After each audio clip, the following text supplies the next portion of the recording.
Hello everyone, welcome to trending economics. तुम श्रम की गतिशीलता के फॉर्म्स देख रहे थे। आज हम आखिरी फॉर्म पर चर्चा करेंगे। इसका एक और फॉर्म होता है श्रम की वर्गीय गतिशीलता, ग्रुप या ग्रेड मोबिलिटी ऑफ लेबर क्या होता है। इस वीडियो में हम डीपली समझेंगे और साथ साथ एग्जाम्पल के साथ समझेंगे। देखिए, प्रत्येक व्यवसाय मतलब जिसमें आप काम करते हैं उसमें पद यानी पोस्ट और वेतन मतलब सैलरी के आधार पर श्रमिकों को श्रेणियों में विभाजित कर दिया जाता है। तो बैंक का एग्जांपल ले लीजिए, उसमें जूनियर ऑफिसर्स होते हैं, उनका पद और सैलरी दोनों कम होते हैं, नीचे होते हैं। ऐसे सीनियर ऑफिसर होते हैं, उनका पद और सैलरी दोनों ही ऊंचे होते हैं। तो दो ग्रुप बन गए, ऐसे ग्रुप होते हैं। पहली बात हो गई। अब समझिए ये होता क्या है।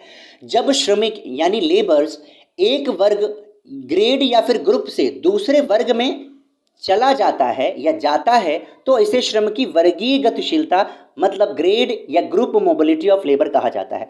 तो मान लीजिए 5 व्यक्ति काम कर रहे थे बैंक में, जूनियर ऑफिसर, ठीक है। अब उसमें से 2 व्यक्तियों का प्रमोशन होकर वो ऊंचे पद पर चले गए, तो इसको बोला जाएगा ग्रेड मोबिलिटी ऑफ लेबर। यही होता है। अब इसके 2 रूप पाए जाते हैं, इसके भी 2 रूप हैं, ठीक है। इसको समझ लेते हैं, पहले वाले को समझ लेते हैं। देखिए, जब एक श्रमिक मतलब लेबर एक व्यवसाय को छोड़कर दूसरे व्यवसाय में उसी पद या वेतनमान में काम करने चला जाता है तो उसे श्रम की संवर्गीय गतिशीलता यानी हॉरिजॉन्टल मोबिलिटी ऑफ लेबर बोलते हैं।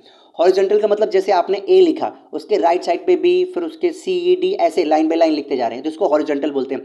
ध्यान रखिएगा, इसमें व्यवसाय बदला नहीं जाता है, सेम ही रहता है। मान लो टीचर है तो टीचर दूसरे स्कूल में पढ़ाने चला जाता है सेम पद पर, इसको हॉरिजॉन्टल मोबिलिटी ऑफ लेबर बोलेंगे। दूसरा होता है जब एक श्रमिक अपने पहले कारखाने को छोड़कर दूसरे कारखाने में ऊंचे पद या वेतनमान पर चला जाता है तो उसे श्रम की भिन्न वर्गीय गतिशीलता यानी वर्टिकल मोबिलिटी ऑफ लेबर कहा जाता है।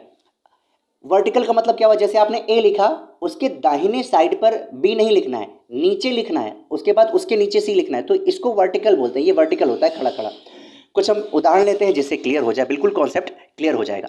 जैसे एक कॉलेज का शिक्षक अपने पूर्व के कॉलेज को छोड़कर दूसरे कॉलेज में शिक्षक के ही पद पर कार्य करने चला जाता है, तो ये जो होगा ये कौन सा होगा, ये ग्रुप मोबिलिटी ऑफ लेबर होगा या ग्रेड मोबिलिटी ऑफ लेबर होगा, और ये हॉरिजॉन्टल मोबिलिटी ऑफ लेबर कहा जाएगा। इसका भी 2 पार्ट अभी हमने डिस्कस किया।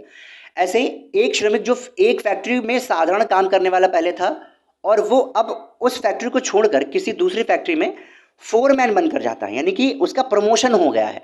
तो उसने देखिए बिजनेस अपना नहीं बदला है, जो जो उसका काम है वो उसको नहीं बदला है, उसका पोस्ट क्या हुआ, इंक्रीज हो गया। तो इसको बोलेंगे वर्टिकल मोबिलिटी ऑफ लेबर, ठीक है। तो आई होप ये कॉन्सेप्ट समझ में आया होगा। काफ़ी अच्छा कॉन्सेप्ट है इकोनॉमिक्स का।